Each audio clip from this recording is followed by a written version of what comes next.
Bonjour à tous, bienvenue, c'est l'équipe basket, le podcast de la rédaction de l'équipe qui parle basket. Je m'appelle Guillaume de Goulet et nous nous retrouvons chaque semaine pour décortiquer les moindres rebonds de l'actu basket. Cette semaine, sous les paniers de la NBA, mais plutôt côté infirmerie cette fois, avec deux stars majeures blessées et out pour la fin de la saison régulière, voire plus, Stephen Curry pour Golden State et Kyrie Irving pour Boston. Est-ce que ces blessures, ces absences peuvent remettre en cause les objectifs de titre de ces deux franchises ? On se posera la question. Infirmerie bis, toujours avec la petite santé des Lakers qui vont rater le train des playoffs pour la 5e année de suite. Drame. Peut-on considérer que Magic Johnson, le nouveau patron des Lakers, a échoué ? Enfin, avant de terminer ce podcast, on retraversera l'Atlantique pour atterrir à Strasbourg, à qui tout sourit actuellement. Et si le futur grand club français c'était la SIG et non pas la Svel de Tony Parker ? Allez, rassurez-vous, pour débattre de tout ça, je ne serai pas tout seul. Pour m'accompagner aujourd'hui, un casting de grande qualité, comme chaque semaine, Liliane Trévisan. Bonjour Lily. Hello everybody, bonjour à tout le monde. Yann Soudé, un autre habitué. Salut Yann. Salut Guillaume, salut à tous. Et un petit nouveau qui en connaît un rayon côté NBA, Maxime Mallet, notre correspondant de Choc à New York. Salut Max. Salut à tous. Allez voilà, vous savez tout, on prend une grande inspiration. 3, 2, 1, début du game. Allez, c'est parti, on commence avec le premier thème. Le premier thème, ce sont les genoux gauche qui grincent. Celui de Stephen Curry, out pour au minimum 3 semaines. Celui de Kyrie Irving, out pour au minimum 3 semaines et qui s'est même fait opérer. Ces deux joueurs sont deux stars, All-Star NBA en puissance. Leurs franchises occupent toutes les deux les premières places. Est-ce que ces blessures, messieurs, dames, peuvent tout simplement killer Boston et Golden State dans la course au titre ? Yann Soudé en premier ? Bon, déjà, c'est Houston qui occupe la première place à l'ouest, pas Golden State. Mais je pense a priori pour Irving, c'était une opération bénigne. Au pire, il sera de retour pour le deuxième tour des playoffs, au mieux pendant le premier. Et d'ici là, Brad Stevens a des solutions pour pallier son absence. Terry Rozier a progressé bien plus vite que ce qu'on imaginait. Il a cette hargne, cette détermination, une énorme confiance en lui. Il est bon en défense, il est fiable à 3 points. Pour moi, il a tout pour briller en playoffs et faire oublier cette absence. Et Shane Larkin a prouvé aussi ces dernières semaines qu'il pouvait peser en sortie de banc. A priori, les Celtics joueront Miami ou Milwaukee au premier tour et je les vois se qualifier même sans Irving. Ce qui peut être plus problématique, c'est l'absence de Marcus Smart également. Il est sur la touche aussi, il est blessé au pouce. A priori, il devrait être de retour pour le premier tour des playoffs et tant mieux car Boston a besoin de lui. Après, si cette absence devait se prolonger, ça pourrait être plus problématique. Ouais. Liliane, l'absence de Stephen Curry, sachant que Klay Thompson a toujours des petits soucis de pouce, que Kevin Durant revient juste de blessure, ça peut poser des problèmes à Golden State pour la suite. Les playoffs, on le rappelle, commencent le 14 avril. Bien sûr, on n'est pas très loin effectivement du coup de départ des playoffs. Effectivement, Golden State est un petit peu handicapé. Je dirais qu'il vaut mieux que ça arrive maintenant que dans 3 semaines. Voilà, que Curry soit sur la touche maintenant, c'est très embêtant. Mais comme disait un journaliste qui suit Golden State dans le journal The Mercury, il disait même avec moi qui joue 15 minutes par match, je pense qu'ils vont arriver à terminer 2e de leur conférence et donc ils seront OK pour les playoffs. Ce qui est sûr, c'est que par contre, ils se battent depuis le début de saison contre les blessures parce que j'ai fait un petit calcul et entre Kevin Durant, Thompson, Green et Curry, donc qui sont quand même des 4 joueurs majeurs de Golden State, sur les 75 matchs que l'équipe a disputés jusqu'à présent, ces joueurs-là ont manqué tout cumulé, c'est-à-dire chacun avec leurs blessures cumulées, 59 matchs. Ça veut dire qu'il y a eu 59 matchs où Golden State n'a jamais eu son 5 majeur sur le terrain, où il y a toujours eu un joueur blessé, etc. Bon, ils ont fait avec, et d'ailleurs, Steve Kerr est en train de faire un gros travail de lobbying auprès de son équipe, puisque je voyais dans la presse de Golden State qu'il les a réunis après l'annonce de la blessure de Stephen Curry, pour leur dire, écoutez, soyez conscients d'une chose, avec ou sans Stephen, on peut battre tout le monde. Voilà. Et il leur a rappelé, ce qui était juste, qu'il y a 2 ans, en play-off, au premier tour des play-offs contre Houston, Stephen Curry était blessé, il a manqué 4 matchs, ce qui ne les a pas empêchés de se qualifier et ensuite de se qualifier contre Portland alors qu'il avait manqué encore 2 matchs. Donc ils ont réussi à avancer en play-off puisqu'ils ont été en finale cette année-là, même s'ils ne l'ont pas gagné. Mais ils ont réussi à avancer avec Stephen Curry qui était quand même lourdement écarté pendant les play-offs. Il n'y a pas de raison qu'aujourd'hui, avec une équipe qui s'est bonifiée depuis, avec le temps, avec l'apport de Kevin Durant, il n'arrive pas à faire front jusqu'au premier tour des play-offs. Alors évidemment, jouer un titre sans Stephen Curry, ça paraît un peu invraisemblable. Mais avancer en play-off, ne serait-ce qu'au premier tour, sans Stephen Curry, je pense que c'est tout à fait à leur portée. Ils ont quand même 3 All-Stars encore, Klay Thompson, Kevin Durant, Draymond Green. C'est quand même pas n'importe qui. Et voilà, donc effectivement, même s'ils sont pas tous très en forme pour l'instant, on peut espérer qu'il y en aura au moins 2 sur 3 qui seront quand même là pour faire avancer l'équipe. Mais encore une fois, je pense qu'effectivement, la problématique, elle se pose pas vraiment dans la mesure où il sera de retour quand même, au pire, à la fin du premier tour des playoffs, ou peut-être au mieux pendant le premier tour. Mais ils ont su déjà avancer sans lui. Effectivement, leur jeu est très dépendant de Stephen Curry. Mais en même temps, et je discutais hier au téléphone, et oui, tenez-vous bien, avec Ron Adams, qui est l'assistant coach chargé de la défense à Golden State, que j'ai bien connu quand il était assistant à Chicago. Et il me disait qu'en fait, en rigolant, la chose qui était quand même un peu déconcertante dans tout ça, c'est que ça allait aussi déconcerter les adversaires de Golden State, puisque les schémas de passe, les formes de jeu sont très identifiées dans la possession de balle entre Kevin Durant, Stephen Curry. On sait que c'est ces gens-là vers qui ça va, qui ont la balle en main. Et lui, il me disait, du coup, on va peut-être proposer un jeu qui va être plus déroutant pour les adversaires. Bon, voilà, ça vaut ce que ça vaut, mais ça peut être entendu. Bon, si je vous écoute bien, et Yann, Liliane, il n'y a pas de raison de s'inquiéter. Mes questions sont en bois. Max, vu des États-Unis, est-ce que tu partages le même point de vue ? Il n'y a pas besoin de s'inquiéter pour les Celtics et les Warriors, ils seront compétitifs pour le titre malgré la blessure de leurs 2 joueurs majeurs.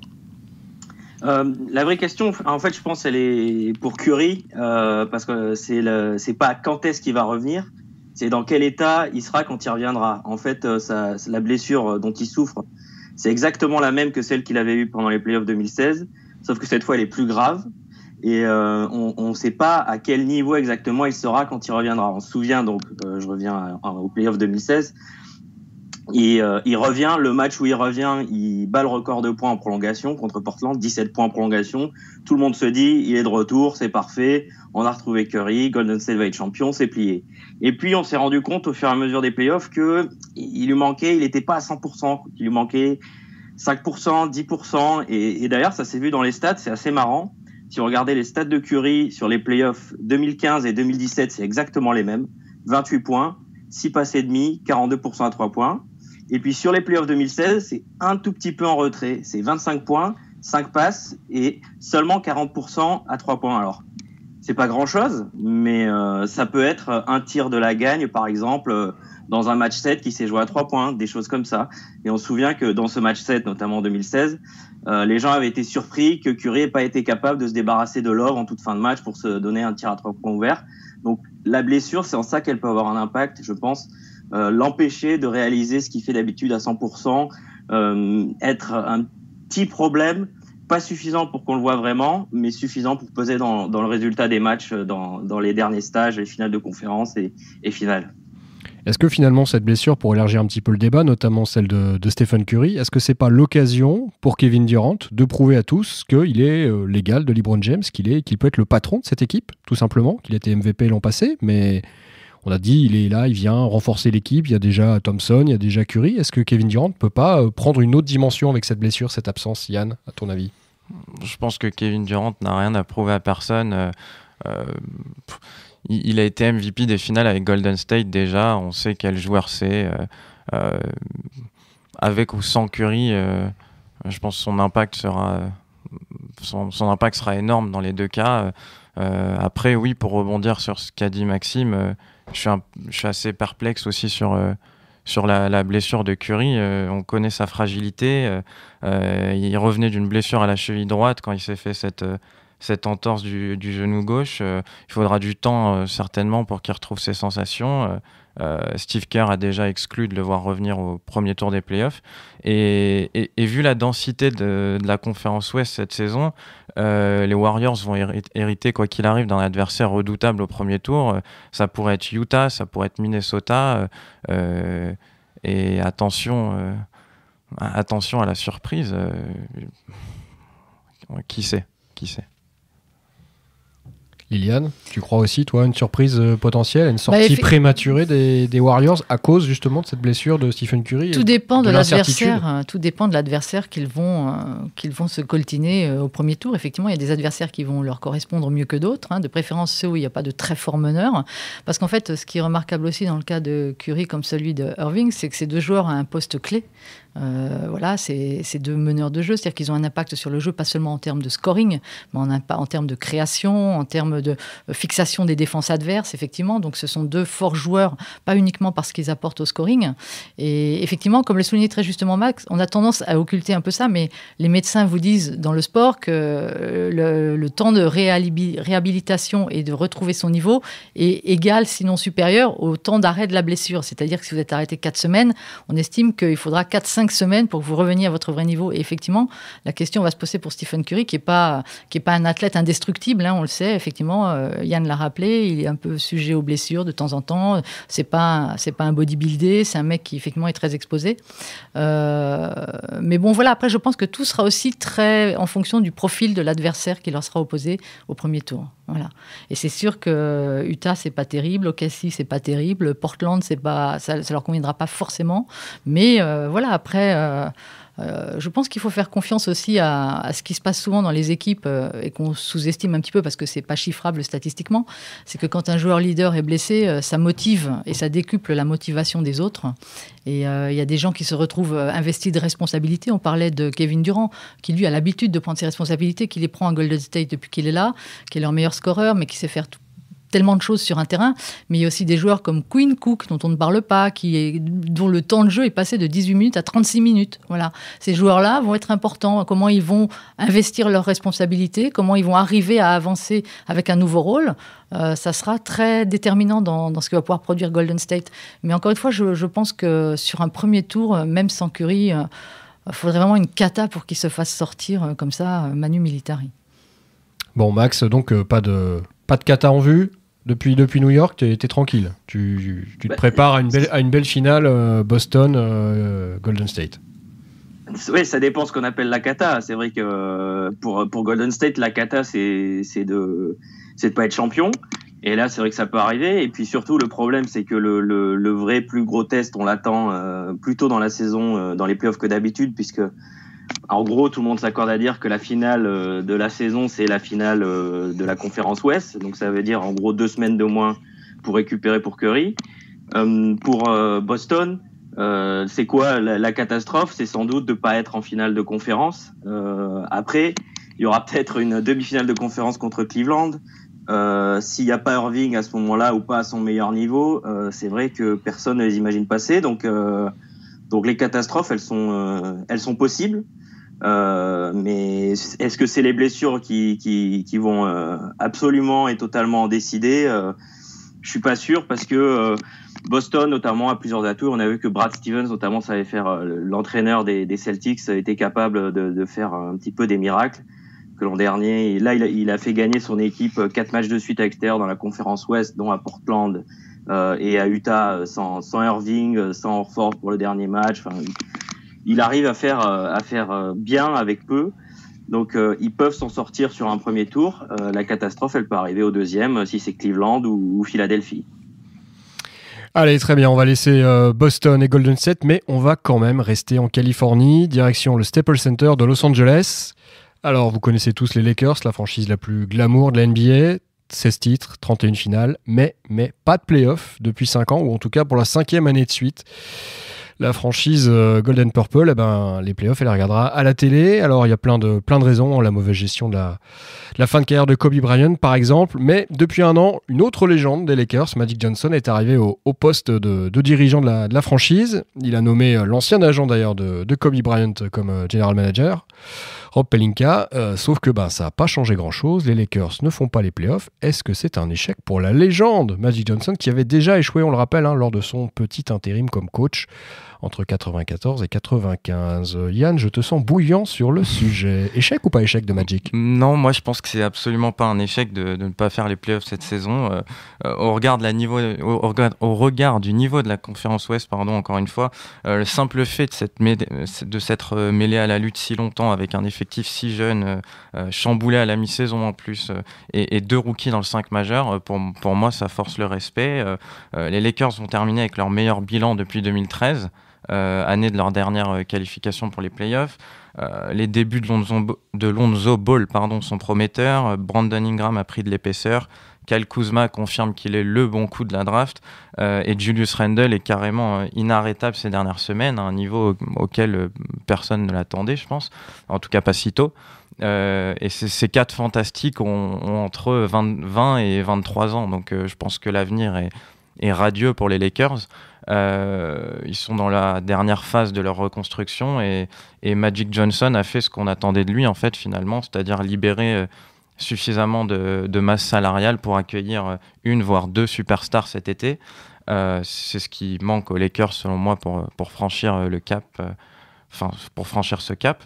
Personnellement, je ne crois pas à la signature de LeBron James, dont on parle tant ces dernières semaines, mais Los Angeles reste un marché attractif, et je crois que Magic n'aura aucun mal à convaincre un All-Star de renforcer cette équipe. On pense à Paul George, par exemple. Voilà, je reste très optimiste pour les Lakers. Max, aux États-Unis, non, on n'y croit pas, LeBron James aux Lakers. C'est pourtant dans l'ADN de cette franchise d'aller chercher les meilleurs joueurs au sommet de leur carrière en général. Personne ne sait, parce que je pense que LeBron James lui-même n'est pas décidé. Donc c'est vrai que c'est difficile de dire. Il y a eu une shortlist qui est sortie prétendument, donc avec il y avait les Lakers, Houston, Philadelphie et Cleveland bien sûr. Mais c'est difficile de dire si les Lakers ou non sont vraiment dans la danse. C'est beaucoup de poker menteur, toutes ces relations entre les joueurs qui vont devenir agents libres, sachant que les contacts sont interdits jusqu'à début juillet, mais qu'il y en a un petit peu quand même. Donc c'est compliqué de dire si James est vraiment en jeu pour aller aux Lakers. Mais ce qui est sûr, c'est que Magic, il sera jugé sur ce qu'il va faire cet été et l'été prochain. C'est-à-dire que ils ont le premier étage de la fusée a été bien lancé, c'est-à-dire qu'ils ont libéré la masse salariale. Maintenant, il va falloir être capable d'attirer un des grands joueurs. Alors, les joueurs qui vont être agents libres sans restriction cet été ou l'été prochain, il y a LeBron James, il y a Kevin Durant, il y a Paul George, il y a Klay Thompson, dont le papa est un petit peu lié à la franchise des Lakers au passage. Il va y avoir Kemba Walker, Kawhi Leonard, DeMarcus Cousins. Donc, Magic Johnson, il sera jugé sur la capacité à attirer 1 ou 2 de ces joueurs-là pour propulser la franchise vers les sommets qu'elle a tout le temps connus. Juste, j'ai regardé un petit peu les stats. Depuis, la franchise a été fondée en 1948 à Minneapolis, et entre 1949 et 2012, les Lakers avaient manqué les playoffs 5 fois. C'est-à-dire qu'ils ont manqué autant les playoffs sur les 5 dernières années que dans plus de 60 ans avant. Et donc, il faudra voir si ça a un impact sur l'image de la franchise, son côté glamour et sa capacité à attirer ses plus grands joueurs. Liliane, Isaiah Thomas aux Lakers, Lonzo Ball aux Lakers, est-ce que c'est des bons coups ça de Magic Johnson ? On peut lui faire crédit de ça ? On peut lui faire crédit de ça. On peut lui faire crédit du fait déjà qu'il n'est arrivé qu'en février 2017. Donc voilà, il n'a pas eu la main sur les opérations basket avant février 2017, puisqu'avant c'était Jim Buss qui était un petit peu tout puissant avec Mitch Kupchak, dont on rappelle qu'ils ont eu un management un peu quand même. Je vous rappelle la bonne affaire Dwight Howard, Steve Nash qui a précipité les Lakers dans une saison pathétique.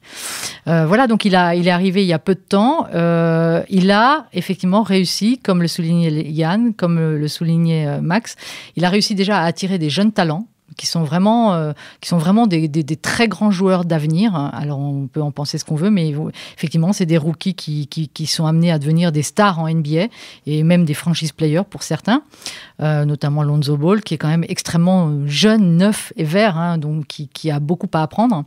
Il a réussi à faire de bons coups donc en attirant des garçons comme Kuzma, en négociant des tours de draft qui lui ont permis justement de récupérer Kuzma. Il a dégagé de la place sous le salary cap, ce qui fait que effectivement, comme le soulignait Max, le but de Magic Johnson, c'est d'être performant l'été prochain peut-être sur le marché des transferts, mais surtout en 2019 où effectivement des gens comme Kawhi Leonard seront sur le marché. Et donc les mouvements qu'il a impulsés ont permis, ai-je lu dans la presse de Los Angeles, ont permis de dégager une masse d'argent qui s'estimera entre 47 millions et 70 millions de dollars de bonus qu'ils pourront mettre sur le marché, soit l'été prochain, s'ils peuvent réaliser un gros coup. Alors, LeBron James ou pas, on n'en sait rien. On parlait de Chris Paul aussi. Enfin bon, voilà, il y a plein d'options ouvertes. Et Magic n'a pas caché que si les choses n'étaient pas suffisamment porteuses l'été prochain, ils miseraient tous sur l'été 2019. Donc, il s'est fixé des objectifs. Et il a eu cette phrase très marrante et en même temps très vraie pour ceux qui ont eu la chance de fréquenter soit le forum des Lakers il y a longtemps ou le Staples Center. Il a dit « Quelle autre équipe en NBA peut perdre depuis 4 ans tous ses matchs et faire complet à chaque match ?» Voilà, il n'y a pas une équipe comme ça qui peut remplir ses salles. Voilà, c'est Los Angeles, hein, c'est sans équivalent aux États-Unis. C'est un cadre très particulier. Et donc oui, il a fait du bon boulot. Il a réussi à dégager de l'argent. Il a viré des gros contrats. Il est en train d'amasser des sommes considérables pour pouvoir faire un gros banco sur le marché des transferts, soit l'été prochain, soit l'été 2019. Yann, on peut envisager un nouveau titre des Lakers à quel horizon du coup ? 3 ans ? 4 ans ? Je pense que selon ce qui va se passer cet été ou l'été suivant, 3 ans, ça me paraît envisageable. Ouais. Entre 3 et 5 ans peut-être. Ouais. Comme j'ai dit, je ne crois pas trop à l'hypothèse LeBron James, mais un Paul George, par exemple, qui est originaire de Los Angeles, je crois, ou s'ils arrivent à attirer un Kawhi Leonard, un DeMarcus Cousins, avec tous les jeunes éléments qui sont là déjà, 3 ans, 5 ans, j'y crois. Après, il faudra quand même cet été gérer le cas Julius Randle qui sera free agent aussi. Je crois que les Lakers pourront s'aligner sur les offres des autres franchises. Mais vu ce qu'il monte ces dernières semaines, ces derniers mois, je crois qu'il est à plus de 22 points de moyenne et 10 rebonds en mars. Donc il y a beaucoup d'équipes sur les rangs déjà. Je crois qu'il est originaire de Dallas, que Dallas aura de la marge aussi pour le signer. Il faudra surveiller ce que les Lakers font avec lui. Ouais. Max, pour prolonger un petit peu le débat, est-ce que Luke Walton est l'homme de la situation pour coacher cette équipe, pour l'amener là où Magic Johnson, si je vous ai bien suivi, veut l'emmener, c'est-à-dire de nouveau en finale NBA? C'est le LaVar Ball qui est en toi qui fait dire ça. Alors, en tout cas, je pose la question. Non, mais c'est vrai qu'on se souvient que LaVar Ball, donc le père de Lonzo, avait dit en cours de saison, il a perdu le vestiaire, plus personne ne l'écoute, et que juste après, ils avaient gagné 4 ou 5 matchs d'affilée, et que LaVar Ball avait dit, bien évidemment, c'est pas ce que je l'ai dit, qui se sont regroupés, qu'ils ont fait mieux. Donc c'est vrai qu'il y a eu un peu de friture autour du cas Walton. Après, moi je pense que oui, c'est un joueur qui a l'ADN Lakers, hein, puisqu'il a été champion avec les Lakers. C'est aussi quelqu'un qui a évolué avec les Warriors et qui a même entraîné en l'absence de Kerr avec un bilan quasiment aucune défaite pendant qu'il a fait l'intérim.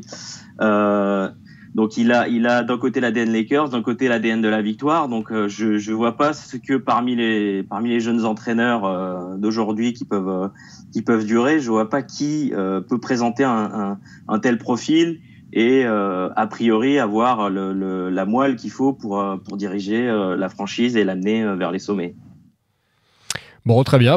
Acceptons-en l'augure. En tout cas, on va passer d'une franchise glamour à une autre équipe glamour, tout aussi glamour, Liliane. Je te vois, hausser les yeux.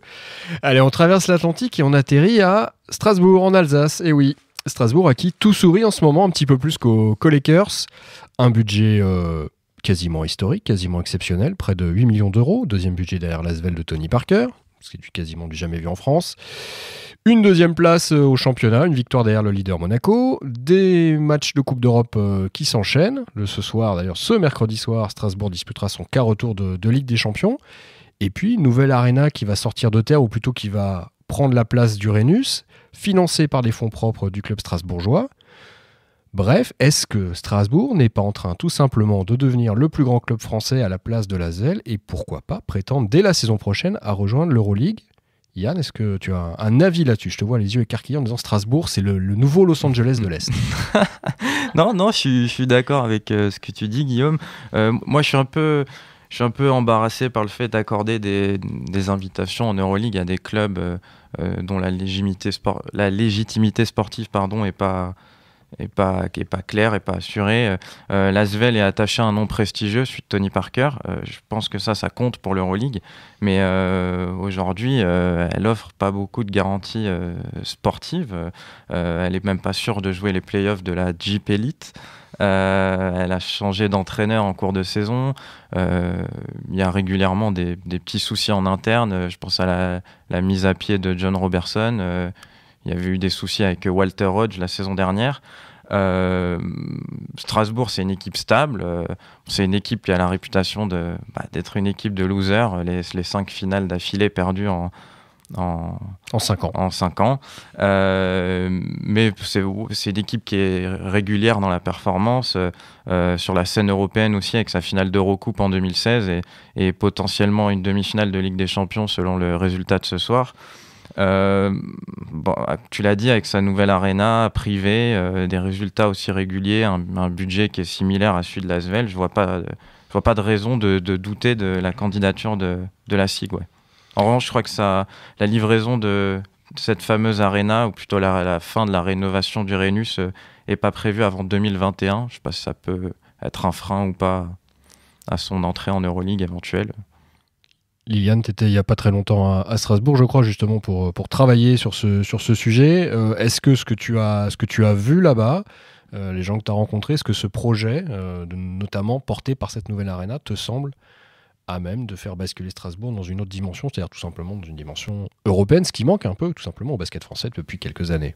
Mais il y a deux questions dans la question, en fait. C'est est-ce que Strasbourg est mieux placé que l'ASVEL aujourd'hui pour postuler au titre de grand club français, premier club européen? Est-ce que Strasbourg mérite plus une place en Euroleague que l'ASVEL? Alors, si on s'en tient à la situation purement sportive, déjà, c'est oui. Vous avez une équipe qui est encore en course sur trois trophées à gagner. En fait, ils sont encore en course en Coupe d'Europe, ils sont en course en finale de Coupe de France, et ils sont en course, évidemment, pour le titre du championnat de France. Donc, l'ASVEL est très loin de tout ça, puisque je rappelle qu'effectivement, comme le soulignait Yann, il n'y a plus de coupe, il n'y a plus de Coupe d'Europe, il y a juste éventuellement des playoffs à accrocher ric-rac sur le dernier strapontin. Donc à ce niveau-là, il n'y a pas de photo. Strasbourg mérite plus sa place en Euroleague que l'ASVEL. Après, il y a le côté structurel des choses, le côté projet, réalité, crédibilité de la structure. Alors c'est vrai que l'ASVEL a fait beaucoup d'annonces. L'ASVEL, c'est Tony Parker et c'est un argument de choix. C'est pour ça qu'on en parle, c'est pour ça que c'est relayé médiatiquement, c'est pour ça que l'Euroleague y prête une oreille attentive. Mais pour l'instant, des 2 projets qui sont avancés, celui qui est le plus crédible, celui dont le premier coup de pioche va être donné en début 2019, et celui qui est déjà entièrement financé, c'est-à-dire dont on connaît le montage financier, c'est celui de Strasbourg. Et je rappelle aussi qu'il y a la légitimité sportive, il y a aussi la légitimité du public. Il faut avoir un public aussi. Alors je sais bien que l'Euroleague a une approche très pragmatique et très business de ses dossiers et de ses invitations. Mais voilà, Strasbourg, ils ont passé 13 fois la barre des 6 000 spectateurs l'année dernière en saison. Ils ont déjà dépassé 5 fois la barre des 6 000. Je pense que ce mercredi, pour jouer leur place en demi-finale, il y aura plus de 6 000 personnes au Rhenus. Donc ils ont un vrai public. Il y a vraiment une légitimité publique et populaire de Strasbourg et économique de Strasbourg dans sa ville. Et ce projet est la convergence de toute une synergie de volonté politique, économique, partenariale. C'est quand même le premier club qui va financer entièrement sa salle sans un centime d'argent public. Ils ont quand même réussi. Ils ont donc suffisamment de stabilité et de cohérence économique pour pouvoir faire ce genre de projet. C'est pas donné à tout le monde. Et je pense que ça peut intéresser aussi l'Euroleague parce que c'est un signe de viabilité, c'est un signe un peu de pérennité. Après, pour ce qui est effectivement de la livraison de la salle en 2021, le président de Strasbourg me disait qu'ils allaient se retrouver dans une situation un peu particulière puisque l'équipe allait continuer de jouer et de s'entraîner dans une salle pendant les travaux. Effectivement, c'est un peu spécial. Sans toit, donc, potentiellement En fait, ils auront plutôt 2 toits, en fait, puisqu'il faut surélever le toit du Rhenus pour gagner des gradins. Et donc, ils vont d'abord construire le 2e toit et ensuite détruire le toit actuel. Ce qui fait que les joueurs auront un moment 2 toits au-dessus de la tête. Puis qu'il va y avoir des nuisances, ça va être problématique. Les accès à la salle seront aussi, pendant les travaux, ça va être monumental parce que je rappelle que c'est pas qu'une salle, c'est tout un quartier qui sort avec la salle puisque le club aura 6 000 m² de commerce qui seront sa propriété. Enfin, il crée avec sa salle 6 000 m² de commerce, de lieux de vie, de proximité, de restaurants, de salles de sport, clubs de sport, etc. Sur le modèle NBA, un petit peu. Voilà, tout à fait, des lieux de vie. Ils sont dans un quartier de Strasbourg qui est très fréquenté, où il y a beaucoup de banques d'affaires, où il y a le Conseil européen, il y a beaucoup d'entreprises. Ils ont estimé qu'il y avait 15 000, je crois que c'est le chiffre, 15 000 personnes par jour qui fréquentaient ce quartier, qui étaient là professionnellement, qui faisaient des courses, etc. Donc, ils ne partent pas à l'aveuglette et ils bâtissent plus qu'une salle en fait. Donc ils bâtissent vraiment un club. Il faut dire aussi que c'est un club qui depuis des années, on peut penser ce qu'on veut de Martial Bellon, mais il a sérieusement... Le président de Strasbourg. Voilà, monsieur Martial Bellon, effectivement. Merci Guillaume. Et le président de Strasbourg. Il a sérieusement, ce club il y a quelques années était endetté, il ne faut pas l'oublier, donc il a réussi à redresser la situation financière et à construire une équipe. Alors évidemment, on les appelle une équipe de losers. Enfin, c'est pas moi, c'est Yann. Hein. 5 finales de suite perdues. Plus une finale de Coupe d'Europe, évidemment. Je ne l'ai pas ajouté. Voilà, mais je sentais que tu en brûlais d'envie, donc je le fais. Donc 6 finales perdues. Voilà, donc effectivement, il manque ce titre, ce trophée ultime pour franchir encore un cap. Mais bon, pourquoi pas cette année, hein. Attendons de voir déjà comment ils vont négocier l'obstacle de l'AEK Athènes pour gagner une place en demi-finale. Et même si ce sont les rois de la remontada, enfin, ils savent faire de temps en temps.